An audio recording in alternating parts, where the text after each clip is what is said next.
नमस्कार। अभिवादन स्वीकार करें आदर्श तिवारी का। आज संविधान दिवस है। आप सभी दर्शकों को संविधान दिवस की हार्दिक शुभकामनाएं। यूं तो ये देश संविधान से ही चलता है, लेकिन केवल दिवस मनाने से काम नहीं चलेगा। संविधान पर दिवस हावी न हो, इसके लिए देश के नागरिकों और खासकर नेता एवं नीति नियंताओं को संविधान दिवस मनाते हुए ध्यान देना होगा कि केवल चुनाव ही संविधान की मूल आत्मा नहीं है, बल्कि यह तो संविधान में एक व्यवस्था है जिसके द्वारा समता, समानता, साक्षरता के द्वारा समृद्धि और उससे देश को प्रसिद्धि प्राप्त हो सके। लेकिन दुर्भाग्य है देश की उस गरीब जनता का जो आज भी संसाधनों के अभाव का दंश झेल रही है और उन्हें ही संविधान खतरे में होने की भी याद दिलाई जा रही है। सत्ता बदले या सत्ताधीश, लेकिन समस्याओं का तो कोई स्थायी समाधान नहीं हुआ, तो फिर ऐसे दिवस मनाने का क्या लाभ? एक नया प्रयोग कहें या दिखावा।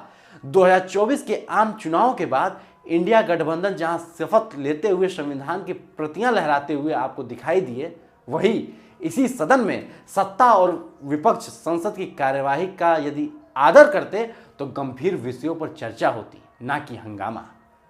ये सदन में हंगामा, नारेबाजी, धक्का मुक्की और वोट फॉर कैश जैसे दिन इस देश के काले इतिहास में ना दर्ज होते।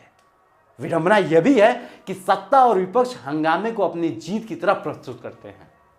संसद में इस या उस मुद्दे के बहाने हंगामा करना एक राजनीतिक स्वभाव बन गया है। इस पर आपको भी हैरानी नहीं होगी कि संसद के शीतकालीन सत्र के पहले ही दिन दोनों सदनों में हंगामा हुआ, और तो और विपक्ष को हंगामा मचाने की इतनी जल्दी थी कि दिवंगत सांसदों को श्रद्धांजलि देने के तुरंत बाद ही हंगामा किया जाने लगा। क्या इसलिए कि उसकी पहली प्राथमिकता हंगामा करना ही था? विपक्ष यदा कदा अपने हिसाब से ज्वलंत मुद्दे को उठाता है, लेकिन उन पर सार्थक बहस करने और सरकार से जवाब मांगने की बजाय उसकी दिलचस्पी इसमें अधिक होती है कि संसद चलने न पाए।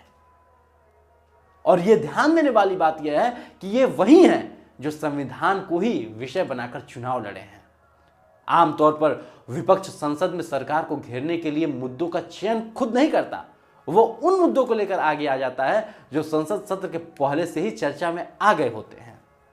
यह पहले से तय था कि मणिपुर और अदानी प्रकरण के साथ संभल का मामला भी विपक्ष को कार्यसूची में आ जाएगा। ऐसे मामले उसकी कार्यसूची में होने ही चाहिए, लेकिन क्या उसके लिए यह भी आवश्यक नहीं कि वो अपने स्तर पर जनता से जुड़े कुछ मुद्दों का चयन भी करें और इसके लिए प्रयत्न करें कि सरकार उन पर जवाब दे? शिक्षा, स्वास्थ्य, सड़क, पानी समेत न जाने कितने ऐसे मूलभूत विषय हैं जिन पर संसद में व्यापक विचार विमर्श होना चाहिए, लेकिन पता नहीं क्यों विपक्ष इन विषयों में संसद में चर्चा के लिए गंभीर नहीं दिखता। विपक्ष हंगामा कर संसद को बाधित करते रह सकता है। खैर, ऐसे में यह भी संविधान दिवस की सार्थकता बनी हुई है, यह अच्छी बात है। शायद इसी के बहाने ही सही ये माननीय लोग इस संविधान दिवस को मनाने के साथ साथ इसका अनुसरण कर देश की जनता का भला करने की दिशा में काम करेंगे, ऐसा संतुलन न्यूज भी आशा करता है। इसी के साथ मुझे दीजिए इजाजत। यदि आप इस वीडियो को यूट्यूब पे देख रहे हैं तो चैनल को भी सब्सक्राइब करें और फेसबुक पे देख रहे हैं तो पेज को तुरंत फॉलो करें। धन्यवाद।